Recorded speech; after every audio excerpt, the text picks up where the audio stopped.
tuned to Evergreen Media Network. I am Cindy Schwartz, and this is the Patient Partner Show. We're a podcast, so look us up on Spreaker, and it's distributed on its platforms as well. Jeannie Roller is on with me today. Again, my co-host, Jeannie, thank you so much.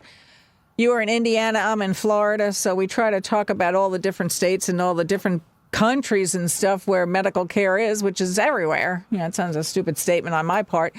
But today we're talking about an article that you read about impartiality in the medical setting, and it is a topic that you and I actually started this podcast about, and we're still on the platform trying to get this going for patients to bring in, to hire, however that would work, their own impartial, we don't like the word advocate, but a person to come in and step in for you that stands there and says, okay, these are the drugs, these are this is that, to make the patient feel more comfortable and to have like a side, conversation, whatever, when you're asleep, when you're put out under the drugs and the whole bit. Again, it goes into the conversation of what's the trust factor?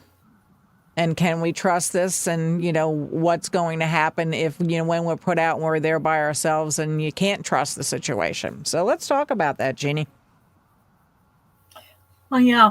I mean, in a perfect world, Cindy, the chaperone, or whatever you want to call that person that the medical provider uses, should be okay. Mm-hmm. But since it's not a perfect world, there are issues. A lot of times these chaperones are untrained. Their paycheck is also signed by that medical provider or the hospital system, which that makes them not partial from the beginning, because who are they going to favor more in protecting, the patient or the one who signs their paychecks? So you probably know more than I know about this, about hiring a professional advocate to go with you. Mm-hmm. I do not know much about that. If you want to go ahead and talk a little bit about your experience with that. Well, talking with different people, specifically RNs, and asking them if they would consider being that hired advocate for, use me as an example, for me as a patient when I'm going into a specific surgery in the OR. Absolutely, they say. The problem when you talk with the facility is, A, the person doesn't work for the facility. It would be a per diem hired person out of an agency, or maybe the person does it themselves. So the facilities don't want to know that, because it's not under their guidelines of, the person being trained. They think that they're trained the exact same way, even though, if you hold an RN certificate or a PA certificate or something like that, LPN, whatever you want to say, that I would feel comfortable having that person with me, they are trained. They're not trained maybe in the logistics of what that specific facility is, but that's kind of a moot point, because they still are medical providers. As far as having that person with me in the surgery, I would want that. To me, what happened with me when we started this podcast, I would have paid $500 an hour not to have had happen what happened to me, as far as drugs I was allergic to that were given to me anyway, the blood transfusions we talked about on other podcasts, on and on and on, and just the abuse and the assault that I took during the whole surgery is just unbelievable. Would that person step in for me? Yeah, you would hope so, that they would be an unbiased person in that situation. So, yeah, I'm totally for it. Is there a reason why you should have that? No. In a perfect world, there isn't. You should be able to trust any of these people. But since that doesn't happen all the time, then I would want to have somebody with me. Why would I go into a courtroom and not have a lawyer? Right. A lot of people do that, especially, people that are accused of murders. They're going to be their own legal person. Is it a different scenario? In some ways it is. If you want to split hairs, yeah, it is. But in some ways it isn't. Can you trust the system when you're facing a judge in that whole, situation? You don't know what the background, you don't know what the terminology is, you don't know all these things. I don't know that as a patient. So why can't I hire somebody that's going in as my own chaperone, my own advocate? I don't see the wrong thing about that. It is also saying that you are allowed, you as the patient are allowed and encouraged to bring someone else to your appointments, especially serious appointments when you have to make these decisions, because that other person is not under the stress and the anxiety that you are facing that surgery, and they will most likely hear more than what you hear and be able to retain more than you can. They do tell you to write stuff down, but you're in the situation on the front line, if you will, and you have to make the decisions. The other person isn't making those decisions for you.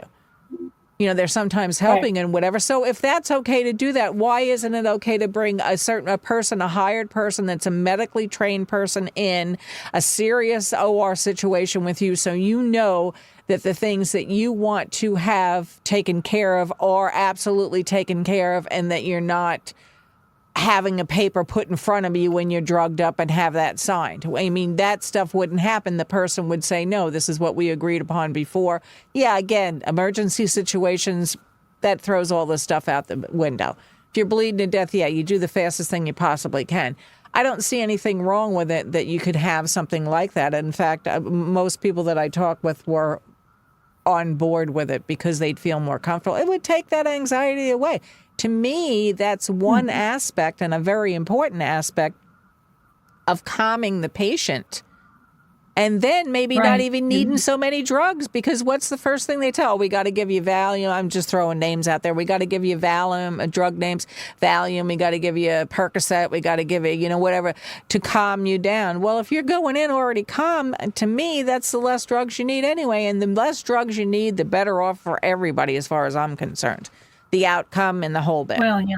It is. And I'm not a medical person. I'm not a lawyer. I'm not anything like that. These are just my opinions from what I've seen. And why not have the most calm patient that you have and the most educated patient that you have in that scenario? That's why, again, in my opinion, some of these outpatient clinics have been taken over procedures that are more routine, for lack of a better word, and much better outcomes. Much better outcomes, in my opinion. I mean, if they're staffed correctly and, blah, blah, blah, those kind of things, absolutely, yeah. Yeah. So. And this kind of goes hand in hand with something else that I advocate for, and that is, like, I live in Indiana. We are allowed to record as long as one party knows it's a recording, which would be the person doing the recording. Mm-hmm.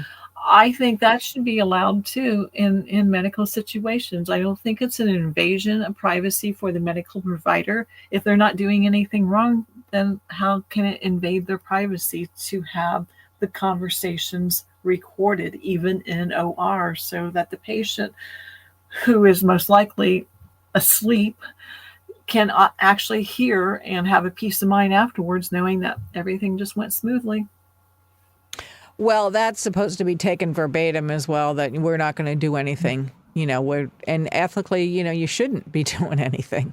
You shouldn't. But why, why do we have to have backups for backups for backups? And it's not us being paranoid. I'm not paranoid about it. I mean, yeah, wouldn't you have a better frame of mind knowing that you came out okay? It's just like things that happen to you. Would I want to see that? No, I don't want to see that. I'm sorry that I saw and heard the stuff that I did hear. Mm-hmm. To even know that medical people would do that to a patient. I don't want to hear that. Mm-hmm. But, that's why they put cameras on police officers. That's why they do. It's to cover both bases. It's to cover both. It is to cover both bases. I don't see anything wrong in the recording. And the other thing about the recording is, again, like I said, if you go into these appointments by yourself, which a lot of people do, then you don't have anybody there that's listening for you as well. You don't. You're trying to remember all of this driving home and trying to figure out if you just made the best decision and what actually did the doctor say 15 minutes ago, or, that kind of thing. I mean, I don't see anything wrong with some of this stuff. I really just don't. A lot of it is just, I don't know if it's the legality of it or if it's, people taking it personal that you think that they're automatically doing something. I don't think that. I just think the more education and the more calm the patient is, the better they are, and the more impartial everything is. On that note, stay listening to Evergreen Media Network.